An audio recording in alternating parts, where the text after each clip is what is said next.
हे ठाणे लोकसभा इथे दुबार मतदार 2,09,981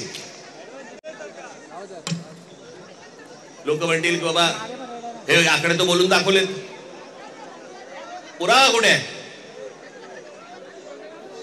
मी आज तुमच्यासाठी पुरावा देखील आणलाय ह्या सगळ्या दुबार मतदारांचा.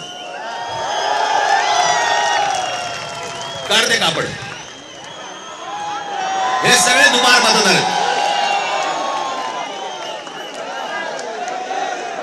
हे एवढे सगळे दुबार मतदार आहेत. हे मी तुम्हाला आता जेवढे फक्त मतदारसंघ सांगितले तेवढ्यातले फक्त दुबार मतदार आहेत. म्हणजे तुम्हाला कल्पना येईल महाराष्ट्रामध्ये काय प्रकारचा गोंधळ येतो. आणि एवढे पुरावे दिल्यानंतर देखील हट्ट सुरू आहे की नाही कोर्टाने सांगितलंय जानेवारीत निवडणुका घ्या. कशा घ्या? का घ्या? कोणालाही घाई. 5 वर्ष निवडणुका घेतल्या नाहीयेत. 5 वर्ष. अजून 1 वर्ष गेलं तर काय फरक पडणार आहे?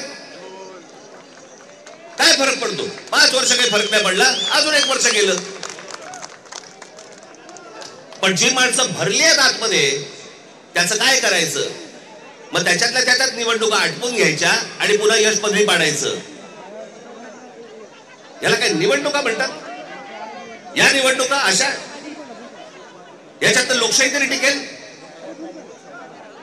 एका आमदाराचा भाऊ सांगतो की मी 20,000 मतं बाहेरून आतमध्ये आणली. आमदाराचा म्हणजे ह्याची हिंमत बघा, सत्तेचा माज बघा की एक आमदाराचा भाऊ सांगतो की आमदार असतो पैठणचा, त्यांचा बुमरेचा भाऊ ना. हो पण त्याचा बुमरेचा भाऊ ना तो मुलगा हल्ली कळतच नाही माहिती. या मतदार याद्या तपासताना ह्याच्यातला कोण त्याविषयी सांगितलं नाही का मी?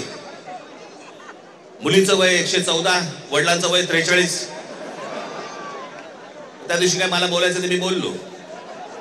काही चालू आहे. त्या नवी मुंबईचे आयुक्तांच्या बंगल्यावरती मतदार नोंदवले गेले. कोणीतरी सुलभ शौचालयामध्ये नोंदवलं. कुठेही बसलेला दिसला की काही नोंदवायचा का?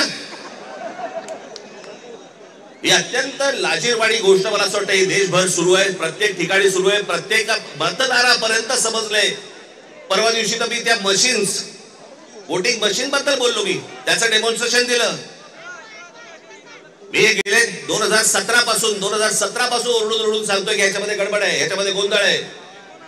अशा प्रकारच्या साधी गोष्ट आहे. 232 आमदार निवडून आल्यानंतर जर महाराष्ट्रामध्ये मातम असेल, महाराष्ट्रामध्ये जर समजा सन्नाटा असेल, महाराष्ट्रामध्ये काहीच नसेल, सगळे जर मतदार हे गोंधळलेल्या अवस्थेमध्ये असतील आणि सगळ्यांना जर आश्चर्य पडलं असेल निवडून आलेल्यांना चिमटे काढून बघत होते निवडून आलेले लोक की मी कसा आलो निवडून. पण निवडून आलेल्याची सोय अगोदरच झाली होती, त्याच्यामुळे त्याला माहिती नव्हतं की मी निवडून येणार. हे सगळे कारस्थानं, या सगळ्या गोष्टी ह्या सगळ्या निवडणूक आयोगाच्या मार्फत सगळ्या सुरू आहेत.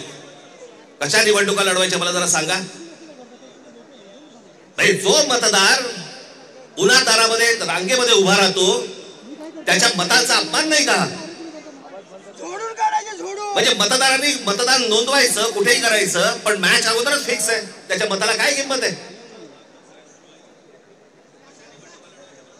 म्हणून मला आपल्याला सांगायचं आहे की आता जी काही कायदेशीर कारवाई प्रोसेसची सुरू आहे, मला असं वाटतं उद्धव ठाकरे आपल्याशी या संदर्भामध्ये बोलतीलच, सांगतीलच आपल्याला.